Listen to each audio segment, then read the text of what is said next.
Hi everyone, this is me Nidhi Gupta, your English coach. कैसे हैं सब लोग। आज के वीडियो में मैं आप लोगों को लाइव आंसर लिखना सिखाऊंगी। ठीक है, इंग्लिश के चैप्टर से रिलेटेड कोई भी क्वेश्चन आपके पास आ जाए, आपको इसका आंसर लिखना कैसे है।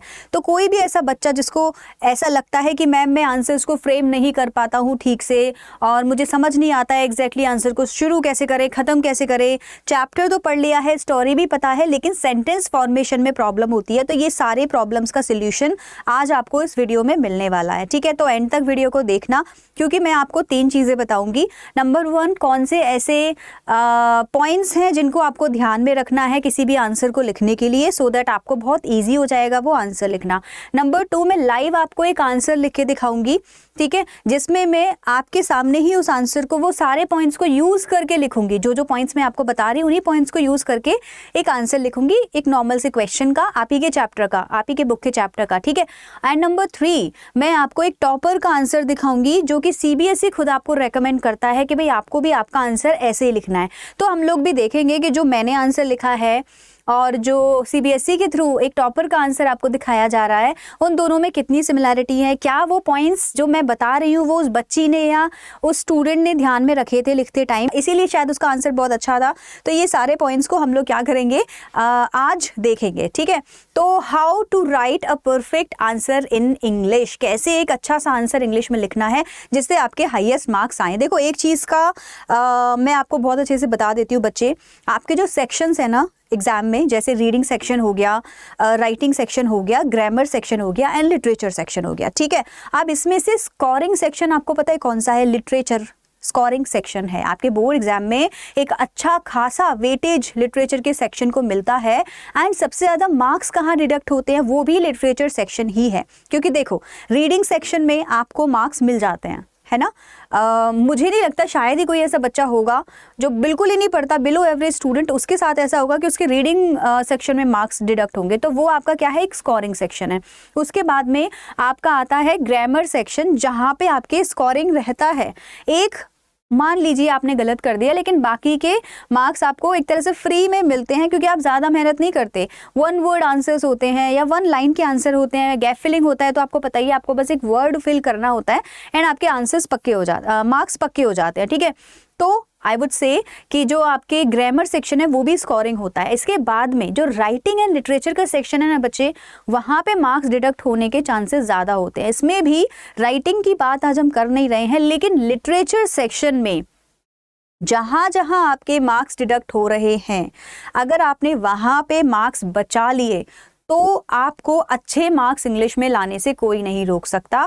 तो ऐसे कौन से पॉइंट्स हैं जो आपको फोकस करने हैं, जिन पे आपको फोकस करना है अपना एक अच्छा आंसर लिखने के लिए, वो चीज़ें आज के वीडियो में मैं आपको बताऊंगी। क्योंकि अगर आप देखोगे ना, क्लास 10th जो लास्ट वाला बैच था, आप उनके मार्क्स अगर देखोगे, आप नोटिस करोगे इंग्लिश में उनके अच्छे मार्क्स आए हैं। क्यों आए हैं? क्योंकि ये वाले पॉइंट्स में ऑलरेडी लास्ट ईयर उन लोगों को बता चुकी हूँ कि ऐसे आंसर को रिप्रेजेंट करना। आपका एक 4 to 5 लाइन का अच्छा आंसर होगा ना, तो 3 में से 3 मार्क्स आपको टीचर देगी। क्यों नहीं देती है? क्योंकि हम लोगों को आंसर फ्रेम करने नहीं आते और वहीं पे सारी गड़बड़ हो जाती है। तो ये चीजें आज मैं आपको समझाऊंगी। ठीक है, तो चलो वीडियो की करते हैं शुरुआत। वीडियो को एंड तक देखना आप लोगों के लिए बहुत ज्यादा जरूरी है, क्योंकि मेरा आंसर जो मैं लाइव लिख रही हूँ, इसके बाद में जो आंसर मैं आपको दिखाने वाली हूँ किसी का ऑलरेडी जिसने लिखा हुआ है, एक अच्छे स्टूडेंट ने लिखा है, आपको पता चलेगा दोनों में क्या सिमिलैरिटी है और आपको कैसे लिखना है। तो एंड ऑफ द वीडियो आपको सारी चीजें समझ में आ जाएंगी by the end of the video. चलो, पॉइंट्स टू रिमेंबर। सबसे पहले अगर आप किसी भी आंसर को फ्रेम करना चाहते हैं, and it's not only about English, ठीक है, ये किसी भी सब्जेक्ट पे ये सेम अप्लाई होगा, चाहे आप साइंस का लिखें चाहे एसएसटी का आंसर लिखें, ये चीज़ों का आपको बहुत अच्छे से ध्यान रखना है। तो मैं वो पॉइंट्स आपको आज बता देती हूँ। फॉर एग्जाम्पल, सबसे पहले आपको कहाँ फोकस करना है, आपको फोकस करना है टेंस पे। जिस टेंस में आपका क्वेश्चन होता है उसी टेंस में आपको अपना आंसर लिखना है। ठीक है, so number 1 of course is your tenses. क्या करेंगे हम, 2 टेंसेस में आपके क्वेश्चन आएंगे, या तो क्वेश्चन होगा पास्ट में बच्चे, या क्वेश्चन होगा प्रेजेंट में। आपको क्या करना है, अपना जो आंसर है वो या तो आप पास्ट में क्वेश्चन है तो पास्ट में आंसर दीजिए, प्रेजेंट में क्वेश्चन है तो प्रेजेंट में आंसर दीजिए। ये चीज़ों का आपको ध्यान रखना है। मैं भी जो आंसर आपको लिखाने वाली हूँ मैं आपको बताऊंगी कि आप उसको कैसे करोगे। नंबर 2, किस चीज़ पे ज़्यादा फोकस करने को बोलती है निधि मैम बार बार? कीवर्ड इन दी क्वेश्चन, आपके चैप्टर का क्या कीवर्ड है जो आपको पढ़ना है, वो आपको आंसर में लिखना ही लिखना है। इस चीज पे आपको बहुत अच्छे से फोकस करके रखना है। हर चैप्टर में आपके पास में कीवर्ड्स होते हैं, उन्हीं कीवर्ड्स को ध्यान में रखे आपको आंसर में लिखना है। टीचर इंप्रेस हो जाती है कि वाओ, ये बच्चे ने चैप्टर को कितनी अच्छे से पढ़ा है, इसके सारे आंसर्स मैच कर रहे हैं चैप्टर से, तो ये सच में अच्छा पूरा चैप्टर पढ़ के आया। तो हमने चैप्टर भले ही ना पढ़ा हो, पर कीवर्ड्स हमको जरूर पता होने चाहिए। तो कीवर्ड्स को आपको आंसर्स में अपने लिखना ही लिखना है। सेट हो गया। नेक्स्ट आपको किस पे फोकस करना है? नंबर 3, आपकी ग्रामर जो है ना बच्चे, वो बिल्कुल सही होनी चाहिए। आपके आंसर की ग्रामर अगर मिस्टेक है, सब्जेक्ट एंड वर्ब का आपने ध्यान नहीं रखा है, आपके मार्क्स डिडक्ट हो जाएंगे। आफ्टर दिस, इसके बाद में एक और इंपॉर्टेंट पॉइंट है जिसको आपको डिस्कस करना है, ध्यान में रखना है, दैट इज लिंकिंग वर्ब्स। मैं जब भी आपको आंसर्स लिखवाती हूँ, मैं वहां पे लिंकिंग वर्ब्स यूज करती हूँ। मैं इसको फ्रेज भी बोलती हूँ। कभी किसी ने नोटिस किया होगा अगर मेरे आंसर में, तो मैं बहुत सारे फ्रेजेस आपको आंसर्स में लिखवाती हूँ। क्या होता है इनसे? एक सेंटेंस का कनेक्शन दूसरे सेंटेंस से बनाने के लिए लिंकिंग वर्ब्स को यूज करना बहुत जरूरी है। अगर आप यूज करोगे तो बिलीव मी, आपका आंसर बहुत अच्छा लगेगा। एक रिप्रेजेंट करने का तरीका होता है आंसर को, है ना। आप किस तरह से अपने आंसर को प्रेजेंट कर रहे हैं, ये बहुत ज्यादा जरूरी है। तो प्रेजेंटेशन भी एक बात होती है। ये कैसे होगा? Linking verbs. स्पेशली अगर इंग्लिश के आंसर्स लिख रहे हैं तो इंग्लिश में तो लैंग्वेज पे और ज्यादा बढ़िया कमांड होना चाहिए। तो ये आपके लिए बहुत ज्यादा इंपॉर्टेंट है। अब इसके बाद में मैं आपको दिखा रही हूँ एक क्वेश्चन और आपको दिखाऊंगी उसका एग्जैक्ट आंसर के आपको कैसे लिखना है, ठीक है। तो लाइव आपके साथ में लिखूंगी। वीडियो अच्छा लग रहा है तो एक बार इसको लाइक जरूर करना, वीडियो को share it with your friends. तो अब मैं आप लोगों को एक क्वेश्चन का प्रॉपर आंसर लिखना सिखाऊंगी, ठीक है। यहाँ पे आपको एग्जैक्टली बताऊंगी कि कैसे कैसे आपको कीवर्ड्स यूज करने हैं और कैसे कैसे लिंकिंग वर्ब्स यूज करने हैं। मैंने आपको बताया ना, लिंकिंग वर्ब्स इंपॉर्टेंट हैं। तो जो येलो कलर में होंगे वो आपके लिंकिंग वर्ब्स होंगे जो मैंने यहाँ लिखे हैं। जो ग्रीन कलर में होंगे वो आपके कीवर्ड्स होंगे जो कि चैप्टर से एज इट इज लिए हैं, राइट। तो ये इंपॉर्टेंट होने वाला है आप लोगों के लिए, इसको देखते रहो। क्वेश्चन क्या है? How does Rajveer describe the view from the train. तो राजवीर ने ट्रेन से जो व्यू दिखाया है वो उसको कैसे डिस्क्राइब करोगे आप? तो चैप्टर में ये एज इट इज डिस्क्राइब किया हुआ है। बहुत सारे कीवर्ड्स हैं जो मैं वहां से उठाने वाली हूँ, जिससे कि क्वेश्चन हमारा जो आंसर है वो रिलेवेंट लगे। अब देखो, क्वेश्चन है प्रेजेंट में, ठीक है। तो क्वेश्चन प्रेजेंट में है तो आंसर भी किस में होगा? प्रेजेंट में होगा। अब ये क्वेश्चन आपका द टी फ्रॉम आसाम से है, जिसमें जो राजवीर है वो डेकियावाड़ी के टी स्टेशन पे जाता है घूमने के लिए। तो आपको कॉन्टेक्स्ट बनाना होगा। पहले आप बताओगे that while going to the tea station in Dekiyawadi, या फिर while going to the Dekiyawadi tea station. तो हम पहले कॉन्टेक्स्ट बनाएंगे, ठीक है, कि भाई ऐसा है क्यों, वो जा क्यों रहा है। तो भाई इसीलिए जा रहा है क्योंकि उसको टी प्लांट्स देखने हैं। तो इस तरह से आपको अपना आंसर फ्रेम करना शुरू करना है। तो पहले मैं क्या बोलूंगी? While going to Dekiyawadi tea stations, Dekiyawadi के टी स्टेशंस के जाते टाइम। तो देखो, वाइल को मैंने क्या किया, ये एक फ्रेज है, लिंकिंग वर्ब है जो सेंटेंस को जोड़ेगा। कॉमा के आगे जो सेंटेंस आएगा उसको ये जोड़ रहा है, राइट। तो इसको हम लोग एक फ्रेज या लिंकिंग वर्ब बोलेंगे, कंजक्शन बोलेंगे, जो आपको लिखना पड़ेगा।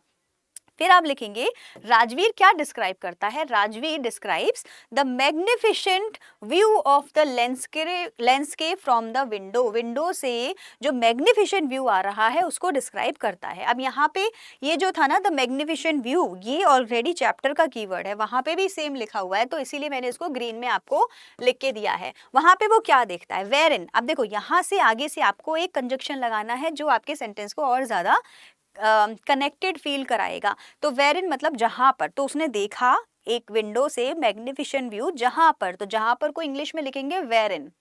तो ये क्या है? इनको सबको, जो येलो येलो में कंजक्शंस है ना, इनको आप एक नोटबुक में लिख लीजिए। इन कंजक्शंस की हेल्प से आपके आंसर्स बनेंगे, अच्छे फ्रेम होंगे। तो आप इनको किसी भी आंसर में यूज कर सकते हैं। तो आप बोलेंगे वेयर इन, जहां पर ही विटनेसेस, क्या विटनेस करता है?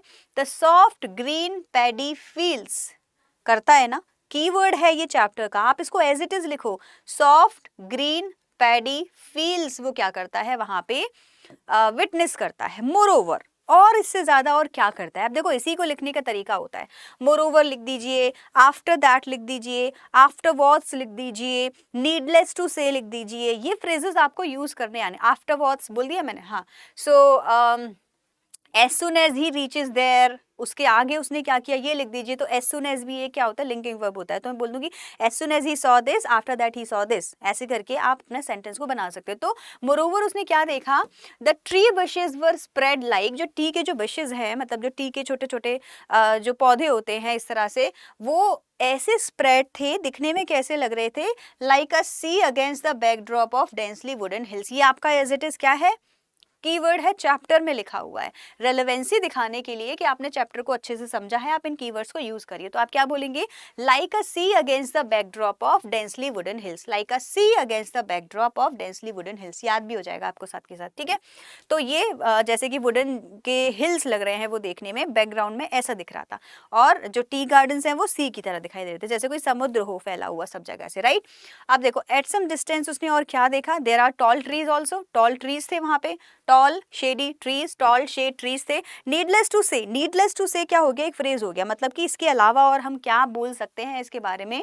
नीडलेस टू से ही ऑल्सो नोटिस, क्या नोटिस करता है, विमेन, विमेन नोटिस करता है जो टी प्लक कर रही हैं, टी लीव्स प्लक कर रही हैं, उनको नोटिस करता है। और इसके लिए एक और फ्रेज है इन्होंने जो यूज किया है, वो है appears to be doll like figures। Chapter में है ये कि भाई वो ऐसे लगते हैं जैसे कि डॉल लाइक फिगर्स हो। तो देखो अभी मैंने यहाँ पे टेंस का ध्यान रखा है, ग्रामर का ध्यान रखा है, मैंने अच्छे अच्छे लिंकिंग वर्ब्स यूज कर लिए, जिससे कि, और यही आप बार बार भी यूज करेंगे ना, टीचर ये थोड़ी बोलेगी मोरोवर लिखे जा रहा है, नहीं ऐसा नहीं होता। और 8-10 और हैं, वो भी मैं आपको बताऊंगी आगे के सेशंस में। तो आप इनको यूज करिए 2-3 बार एटलीस्ट, हर आंसर में 2 या 3 होने चाहिए। और उसके अलावा आप लोगों को क्या यूज करने हैं, इसके अलावा आपको यूज करने हैं ये कीवर्ड्स जो मैंने ग्रीन में लिखे हैं। इससे आपका एक परफेक्ट आंसर बेटा आप लिख सकते हो। बहुत ईजी हो जाता है आंसर्स को फ्रेम करना अगर आपके पास कीवर्ड्स हैं और लिंकिंग वर्ब्स। फिर क्या बचा, सेंटेंस बनाने के लिए तो सब कुछ आपके पास है, स्टोरी आपको पता ही है ना, तो आपके लिए ईजी हो जाएगा। अब देखो मैं आप लोगों को एक बड़ी इंटरेस्टिंग सी चीज दिखाने वाली हूँ। ये देखिए, ये किसी बच्ची ने, नाम मुझे एग्जैक्टली नहीं पता है, बॉय है गर्ल है, लेकिन इसने आंसर लिखा है जो कि टीचर ने बिल्कुल सही मार्क किया है और बोला है कि वेरी गुड, अच्छा आंसर है। अब आप इस पे नोटिस करोगे कुछ मिस्टेक्स इसने की हैं, लेकिन बहुत ज़्यादा मिस्टेक्स है नहीं इसकी, मतलब मेरे हिसाब से ये आंसर सही है इसका जो ये लिख रही है यहाँ पे। तो हम भी सीखेंगे कि ये एग्जैक्टली यहाँ पे क्या लिखी है ना, ऐसा इसने क्या लिखा है जो टीचर को बहुत पसंद आया। यहाँ से इसने अपना आंसर शुरू किया है, हम लोग देखते हैं एग्जैक्टली ये कैसे फ्रेम कर रही है अपना आंसर। सो ये बोलती है, ये चैप्टर ना उसका है, लेंचो वाला चैप्टर है, जिसमें जो लेंचो के फील्ड होते हैं अ लेटर टू गॉड में, वो सारा खराब हो जाता है फील्ड बिकॉज ऑफ दी जो रेनफॉल बहुत ज़्यादा आ जाती है ना, ऑलमोस्ट स्टॉर्म आ जाता है। तो उसमें इसकी फीलिंग पूछी गई है कि उसने कैसा फील किया, ये क्वेश्चन होगा इसका। तो इसने आंसर में देखो कैसे लिखा, इनिशियली से इसने शुरू किया, जो कि एक फ्रेज होता है। इनिशियली सबसे पहले उसके साथ में क्या हुआ, तो उसने एक फ्रेज यूज किया, initially when it began to rain. तो देखो इसने कॉन्टेक्स्ट सेट किया है पहले, जैसे हम लोग करते हैं, सीधे सीधे क्वेश्चन का आंसर नहीं देने लगते, पहले हम कॉन्टेक्स्ट सेट करेंगे। तो कॉन्टेक्स्ट में इसने बोला पहले जब बारिश हुई है, लेंचो वॉज इलेटेड, लेंचो खुश था, हैप्पी था। आप हैप्पी लिख दो, जरूरी नहीं है आपको इलेटेड का मीनिंग नहीं पता, आप हैप्पी भी लिखोगे तो भी चलेगा, कीवर्ड्स में बहुत पावर होती है। He was happy as the rain would lead to better harvest, उसको पता था कि रेन क्या करेगी, बेटर हार्वेस्ट लेके आएगी उसके फील्ड्स के लिए। हाउएवर, देख रहे हो उसको, ये बच्ची भी फ्रेजेस यूज की है, जो फ्रेजेस मैं आपको बता रही हूँ ये भी इन फ्रेजेस को यूज की है, इंटेंशनली की है जो भी है, लेकिन इसको अनइंटेंशनली भी होगा, लेकिन इसको पता है कि ये फ्रेजेस यूज किए जाते हैं, ठीक है। सो हाउएवर, फिर ये बोलिए, however the rain slowly turned to hailstones, hailstones में टर्न हो गई एंड completely destroyed लेंचोस फार्म। यहाँ तक इसने पहले कॉन्टेक्स्ट सेट कर दिया, अब ये आंसर पे आएगी। लेंचो वॉज डिवास्टेटेड, पूछा होगा how did Lencho feel, right, ये क्वेश्चन होगा। तो अब इसने पहले कॉन्टेक्स्ट सेट कर दिया, अब ये आंसर बोलती है that Lencho was devastated, Lencho क्या हो गया था, बहुत ज्यादा टूट गया था, to see his entire farm destroyed and reckoned that, और उसने ऐसा बिलीव किया, मान लिया, that a plague of locust would have left more. ये देखो ये क्या है आपको पता है, ये कीवर्ड है जो चैप्टर में लिखा हुआ था, याद है आप लोगों को, अ plague of locust would have left मोर। एक लोकस्ट का जो प्लेग होता है, इनका जो ग्रुप होता है कीड़ों का, वो इससे ज्यादा छोड़ जाएगा जितना कि ये हिल स्टोन्स ने बर्बाद कर दिया है। पूरा एज इट इज इसने कीवर्ड वहां से उठा लिया। So he was upset and he and his family would have to starve that year in such a desperate situation। अब देखो ये कीवर्ड, ये इसने वो यूज किया है लिंकिंग फ्रेज, जो कि आप फ्रेजेस में यूज कर सकते हैं। in such a desperate situation the only ray of hope, ये देखो फिर से ये रे ऑफ होप वहां पे कीवर्ड वहां पे यूज हुआ है, चैप्टर में इसने लिखा है ray of hope was God in whom Lencho had, कौन सा, अनवेवरिंग फेथ। ये फिर से एक कीवर्ड है। तो ये आपका पूरा एक आंसर मैंने आपको फ्रेम करके दिखा दिया, जो इस बच्ची ने भी हाँ, व्हाई एम आई सेइंग बच्ची इज़ बिकॉज़ मुझे लगता है कि इसकी राइटिंग अच्छी है, तो गर्ल्स की राइटिंग ज़्यादा अच्छी होती है, तो इसने भी लिखा है। तो आपने मेरा आंसर भी देख लिया, इसका आंसर भी देख लिया। अब बताइए आपको और क्या डाउट है? मुझे जो भी क्वेश्चन आपका है वो कमेंट सेक्शन में लिख के दो। यहाँ तक कैसे पहुँचना है वो भी मैं आपको बता देती हूँ। सो बेसिकली ये परीक्षा संगम पे मैं आपको ऑलरेडी पहले भी बता चुकी थी। परीक्षा संगम पे आपको जाना है। परीक्षा संगम पे कैसे जाएंगे? ये देखो, परीक्षा संगम यहाँ पे आपकी आ जाएगी cbse.nic.in पे। कंटिन्यू करेंगे, कहाँ आ जाएंगे? स्कूल वाले सेक्शन में आ जाएंगे, एग्जाम प्री मटेरियल में आएंगे और यहाँ पे मॉडल आंसर्स दिए हुए हैं हर सब्जेक्ट के। ठीक है, ये देखो क्लास 10th के अगर आप देखोगे तो मैथमेटिक्स इन सब में है, इसी में से इंग्लिश का ढूंढ के डाउनलोड करके मैंने आपको दिखाया है। राइट, तो आप लोग भी देखो और सब्जेक्ट के भी देखो, देखोगे भी क्या एग्जैक्टली अच्छे बच्चे जिनके मार्क्स अच्छे आते हैं वो कैसे लिखते हैं। जो सीबीएसई चाहता है कि आप ऐसे लिखो तो वो आपको अच्छे मार्क्स देगा।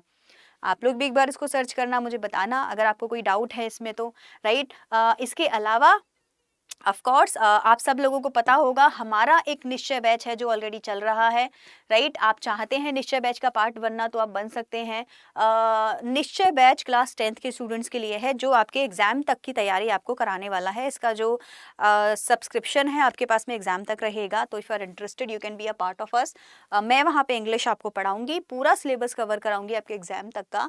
मैक्सिमम डिस्काउंट लेने के लिए आपको जो कोड यूज़ करना है दैट इज़ Y548। ठीक है, इस कोड को अगर आप यूज़ करेंगे, जो भी प्राइस वहाँ पे लिख रहा होगा उस पर जो डिस्काउंट आपको मिलना होगा अकॉर्डिंगली ये आपके पास में वहाँ पे मिल जाएगा।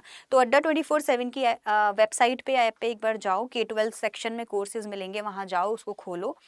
बहुत सारे वीडियोस में मैं ऑलरेडी इसके बारे में बता चुकी हूँ। अगर आपको लगता है उसके बाद भी कोई क्वेश्चन है तो मुझे नीचे कमेंट सेक्शन में पूछ लेना। ठीक है, चलो bye everyone and take care.